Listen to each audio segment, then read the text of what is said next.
All right, let's get into the Week 18 player incentives. This can make some player prop situations or even daily fantasy situations a lot of fun. Writers rookie running back Ashton Jeanty hasn't been a great rookie season for the top 10 pick, but 112 rushing yards away still for a 1,000-yard season. Pete Carroll spoke on the rookie. I think he's had a terrific season. We'd love to get him 120 or whatever he needs, to get him 1,000. It'd be fun to get that done. But he's contributed in many ways. Look at him catching the ball down the field, the last couple of weeks. Again, he makes plays. So he's a big threat. We love him, and he's still just getting warmed up, just getting started. Path to 1,000 rushing yards. Chase Brown, as we said earlier, 53 away. Kenneth Walker, 70 away. Jalen Warren, 108 yards away. TreVeyon Henderson, it feels like he wasn't even a thing until the second half of the year, only 142, which he could do with his big playability. But Ashton Jeanty here, Matthew, it would be nice, but man, 112 for this Raiders offense feels like a lot. It does feel like a lot. I mean, the day to get a big chunk of that was last week against the Giants, and they couldn't get anything going against the Giants team that had given up to pretty much every other running back they've seen this year. And so, it'd be a nice, I'm sure Pete Carroll would love to get it for him, but, I'm sure Pete Carroll would love to, have some completed passes, have a couple of touchdowns. Yeah, I mean, like, it just, I don't know. It's been tough. I wouldn't bank on it. And I wouldn't bank on it for Henderson TreVeyon Henderson as well. Like, the Patriots are going to want to pad the stats of Drake May. I don't think they're worried about getting TreVeyon Henderson to 1,000 yards. Yeah, also, these guys are like rookies, and it's 1,000 yards. There's no cash incentive here or anything. Ashton Jeanty's going to have lots of opportunities to get to 1,000 yards in his career, you would suspect. Well, cash incentives, speaking of, Tony Pollard on the Titans, 66 more rushing yards, and he's got $250,000 here. Now, he is RB29 for you, Matthew, and no surprise, his rushing prop on DraftKings is right at 67.5 rushing yards. Yeah, they don't miss a trick. I think, for a while there in fantasy football, we were sort of in on the incentives, and then it's taken a little while for the books to catch up, but now they have. And even if, even if the numbers, Connor, this is my own theory, and Jay, as somebody who has more insight into the bookmaking process, can tell me.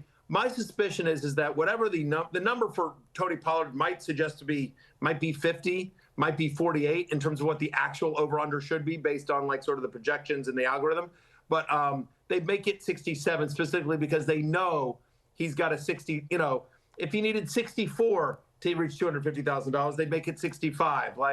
I feel like the books are very dialed into the incentives, and that's why they set the line where they do for certain players. Yeah, you potentially steal a free yard there in terms of people just going to back the over anyway. There's not much of an edge backing these now. I do think there is one aspect, though, of backing these props live, particularly if the player gets off to a slow start and then the market is pricing it, though it's like a normal distribution of outcomes of you just kind of however far we are into the game versus the yards remaining, where it's no, the Bucs are going to go out of their way to get Mike Evans the ball every single play until he gets to 1K like last year at the end. But not much of an edge betting these necessarily. The funny thing is you could almost argue the edge is the opposite. Yeah. Jacksonville has had the top run defense for much of this NFL season. Tony Pollard, week by week, I know he's had a really good 3-week stretch, but is not typically a guy where his rushing prop hovers around 70 yards. You would think it's more in the 50s.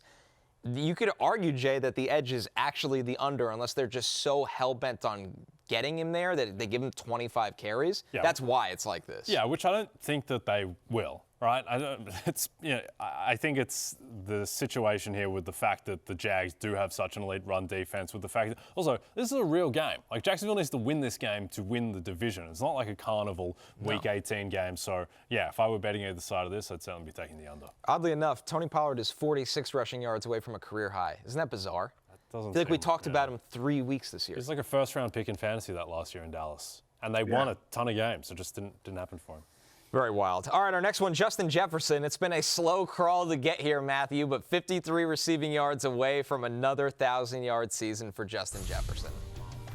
This is unbelievable. I mean, right? Considering how frustrating it's been, but like it's been frustrating on the scale of Justin Jefferson, who is usually, crossed this number much earlier in the season. And so I do think he gets to the 53. If I don't know what the line is, but I would take the over on this. I do think they try very hard to get him this number.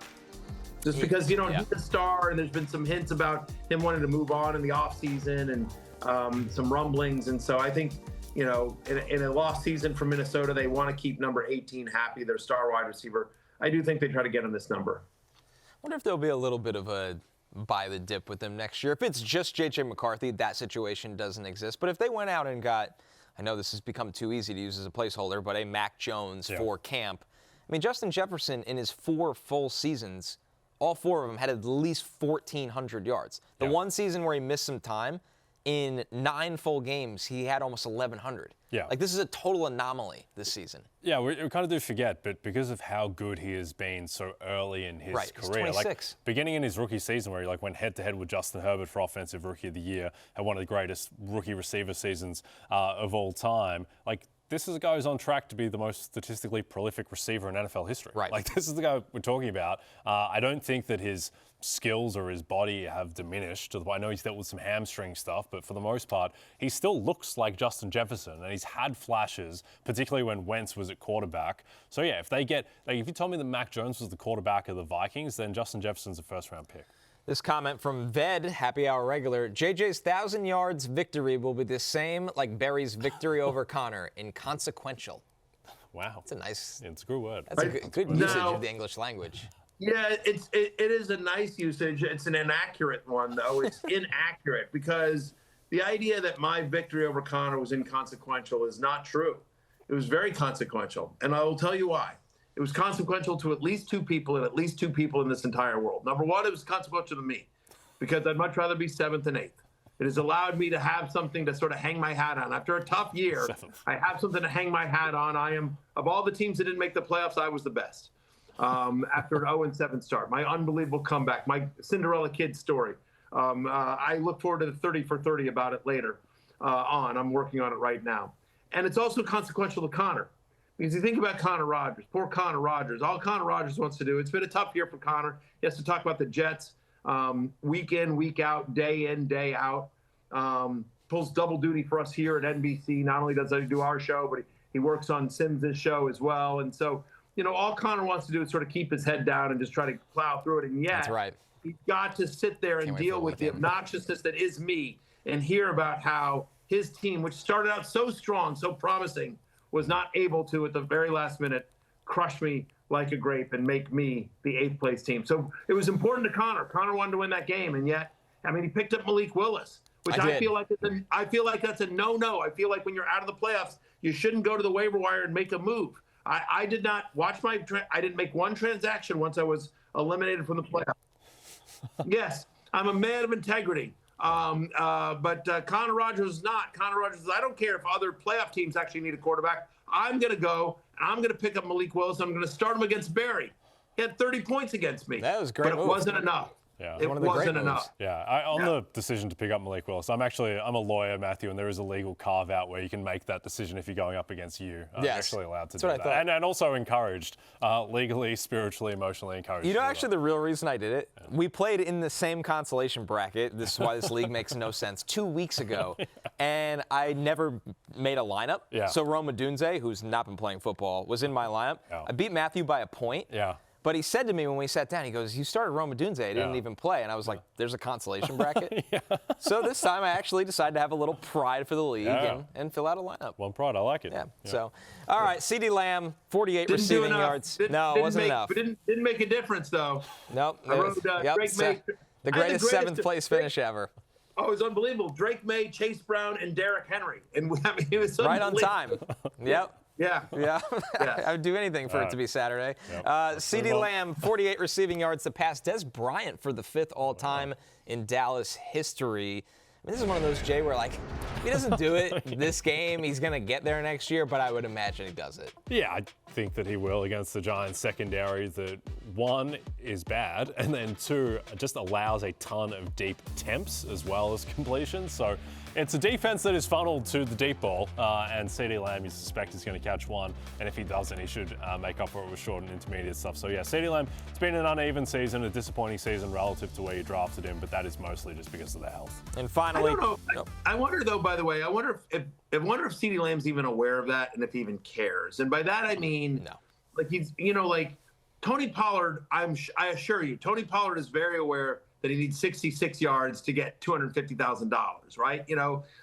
When money is on the line, I'm sure players are very aware. But do you think CeeDee Lamb is tracking where he is on the all-time Cowboys? And if it's to be number one, okay, maybe. But it's just like, oh, by the way, you're going to move up from 6th to 5th if you get 47 more yards or whatever it is. Like, maybe it'll be meaningful. I mean, I have no idea. Maybe CeeDee Lamb was a Des Bryant fan growing up. I could see that, but I don't know. That one feels a little bit like, sure. Like It feels like they're going to tell him at the post-game press conference, and he's going to go, "What? I did? Oh, cool." I mean, like, I don't know. I just don't feel like he's sitting there studying the Cowboys' all-time leading receiver list. Trey McBride might be looking at this one. 32 receiving yards to be Arizona's tight end single-season record. The current record is held by Jackie Smith with 1,205 yards. Trey McBride, who already set a record this year, Matthew, for most receptions in a single season for an NFL tight end. This would be one that would probably be pretty cool for him, especially since he's come relatively close before.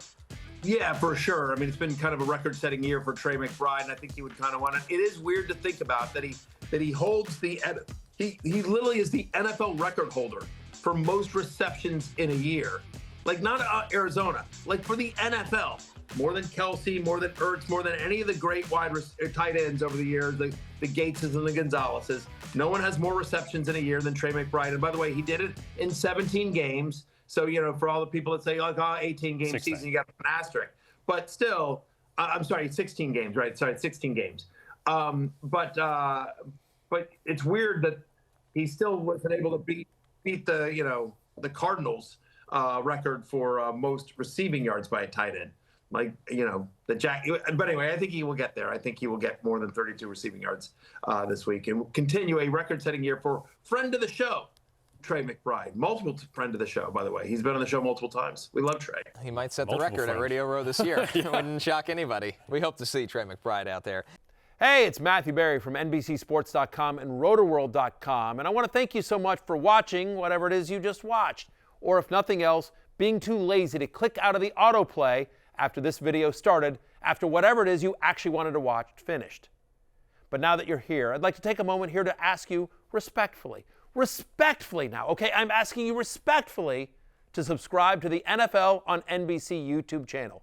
You'll get the latest Roto-World fantasy news headlines, all sorts of great shows, including my own Fantasy Football Happy Hour. So go subscribe now. Again, I'm asking respectfully.